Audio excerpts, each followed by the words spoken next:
Okay, 2025 Chevy Tahoe, first impressions. I'm comparing this to a 2015 Yukon Denali, just basically previous body style. What are some of the differences? And so a lot of things are the same, just in different places. Okay, as for the shift selector, this is a little odd to me. I'm used to a column where you just grab it and pull down, and that's not how this one works. To put it into park, you don't just put it up like that either. So basically, the way that this works is you pull back and then go down to drive. Okay, if you want to go into reverse, you pull back and go up to reverse. And parking, the only way you put it into park is by pushing the button. That used to be the tow haul button, so that is a little different to get used to. You go to park the car and you just magically, just kind of go back to reverting how you used to, put it up in with the control shift. So it's not bad once you get used to it, but it's definitely different. It does have some other things here as well as who's sitting in what seats for safety restraints, what seat belts are fastened and all that. So if we're looking at the gauge cluster, all digital. It hasn't bothered me. I've liked analog for contrast, but this has worked pretty good driving it around. Haven't had any issues with it. It is a little bit different here. You don't have the arrows and everything. So now you have, buttons that'll get you to your different settings. And here's your screens here. So you do have a variety of different ones that you can go through just by pushing the same button. So a lot more digital, upgraded. And so that's a nice feature there. Cruise control, kind of similar. It's on this side. Turn it on here, up and down to lock it on and change your different mileage or setting that you want. So that's kind of the same. Over here, pretty similar, though you do have an electronic parking brake. You have to have your foot on the brake to activate it and deactivate it. It does not light up. I wish the button would light up when you pushed it so that you could see it here. It does come up on the dash where it says park. So you try to push it, it'll say you have to hold the parking brake or the brake pedal down. So now that you're holding the brake pedal and you push it, the light goes off. So same with the Jeep Wagoneer. I wish there's a light. Other than that, lane control, parking assist, auto start and stop, traction control, 360-degree camera, more parking. Down here you have your two knobs. So this is going to be your headlights and then your four-wheel drive. I do like that the four-wheel drive is kind of farther out of your reach, though just reaching down you might grab it by accident. Same problem with earlier generations. I think these should be on different sides of the steering wheel so you never get those confused, but not a big deal. And your memory settings up here, windows, auto roll down, lock, everything. I couldn't find the child safety locks till I went back up into this main menu here, and there it is. So it's a button that you have to push from that unit. It used to be down here by the other buttons on my other Denali. I liked it better because that's where you're looking for it. Coming over to the infotainment center, I really do like this. This is a nice, big, easy, visible thing.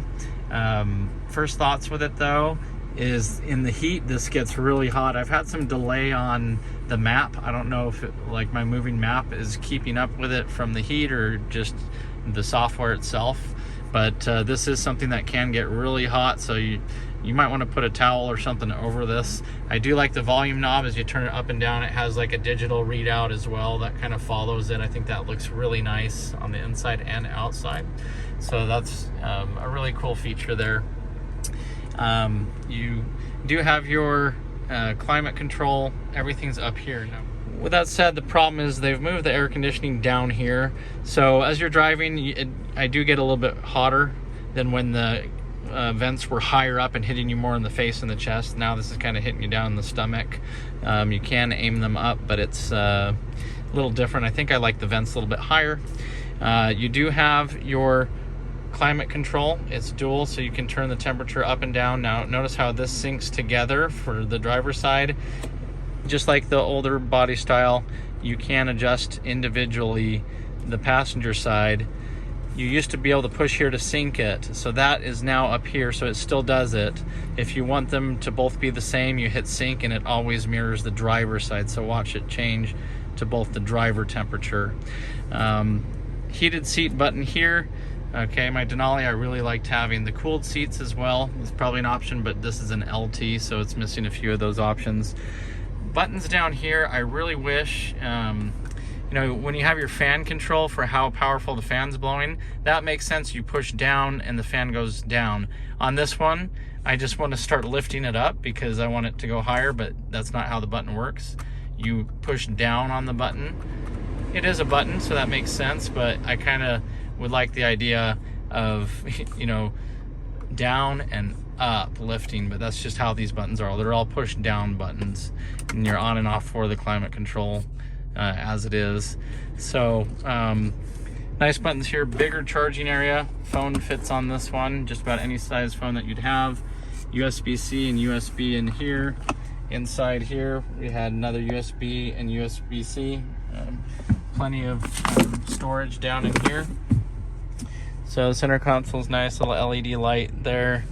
The seats are comfortable, very similar. I do have to say they are a lot better on the heat than my previous Denali. They stay hot until you turn it off, and that's what I want. If I have it on, I want it to keep going, not, you know, turn on and off. And they've pretty much stayed on the whole time. You have your lift gate up here, kind of the normal.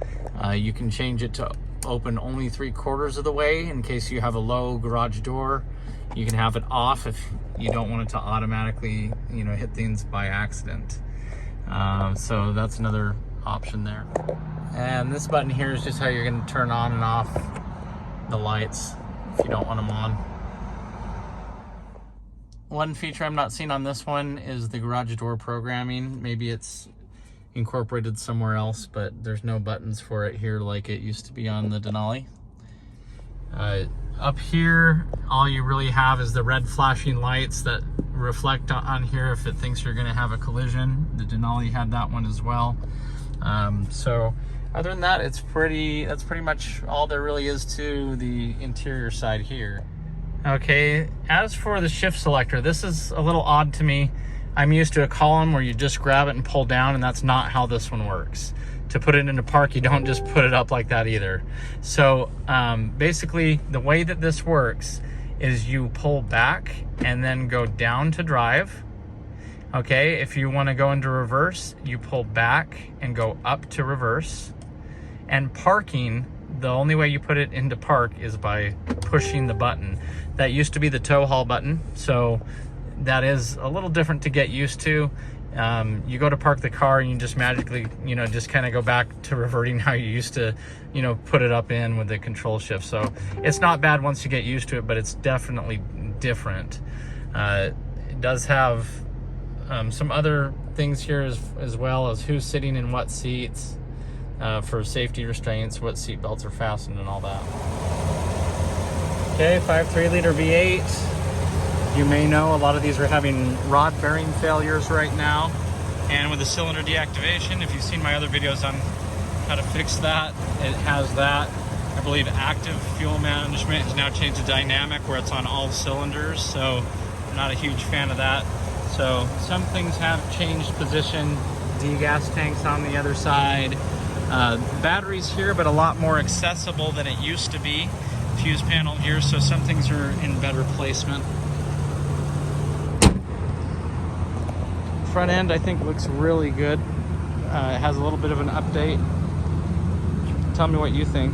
I think it looks fine for being a, you know, what you're expecting with the Chevrolet kind of look.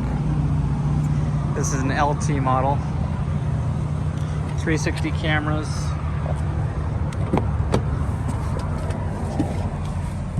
So let's see how that looks. That's a pretty cool feature here. You can see as we're turning and everything, it's right there, both backup camera and front.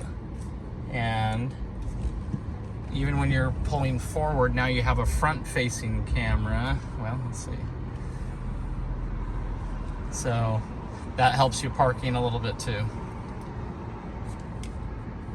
Switch to overhead view. That's kind of cool.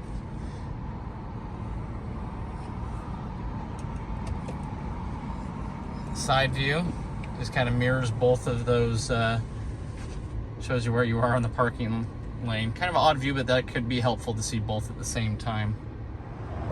One thing I really like that they've kept is having the door button on both the front and rear doors. That's a really nice usable feature.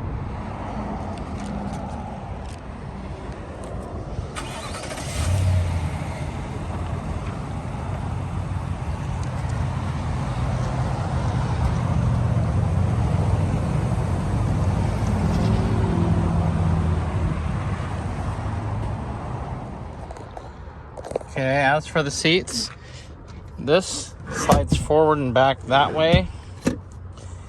And then you do your fold it once, fold it again. That's kind of how to get into the back side on this side. My Yukon had a electronic button here that you could push and it would do that. You got your seat anchors here. And again, something I really like about GM is they have car seat anchors on every seat. At least for these rows.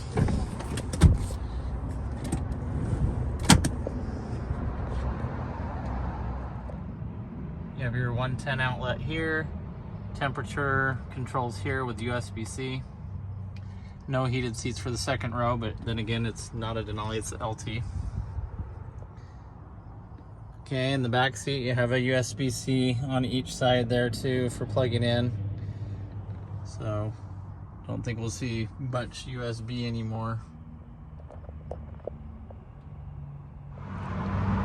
Okay, as for this side, same thing. You can slide the whole seat forward, flip it up. It does have the anchors on the back. That one is for the middle row. And then these ones are on the sides. So that's just nice to have where you can put a car seat on any of these three. Okay, waving of the foot. I don't think you have that anymore. But on this, it'll still flash the lights and auto lift and auto close. Same as before, you have the smaller space back here for the Tahoe and Yukon. This doesn't seem to be as deep as it used to be. Reason being is probably because it's now independent rear suspension. So they're kind of giving you different legroom options.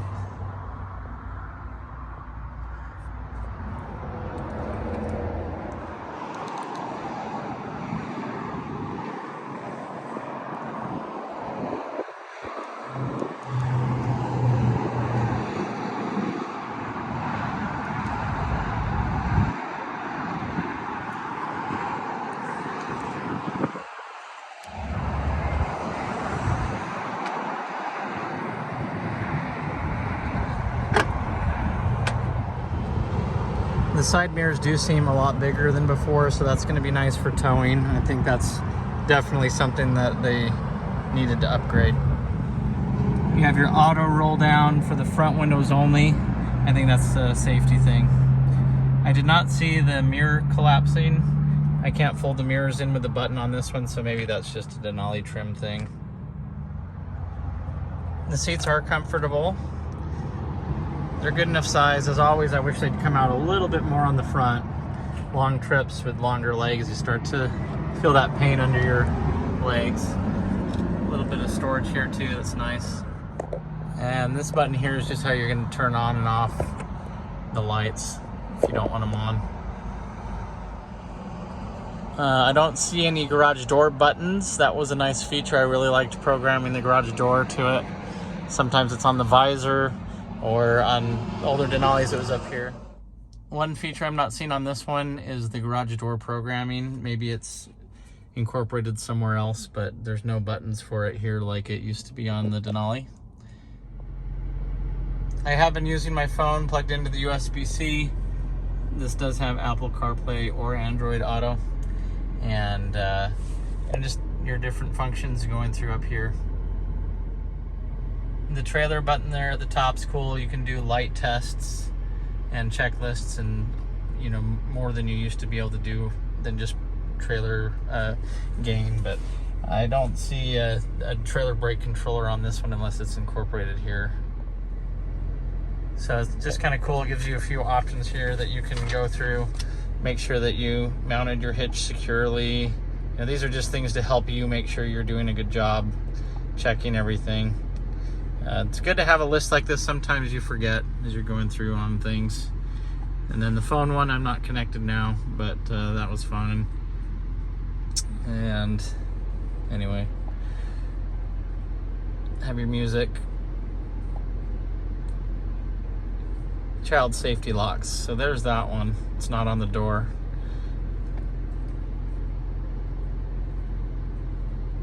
And this just takes you to the camera.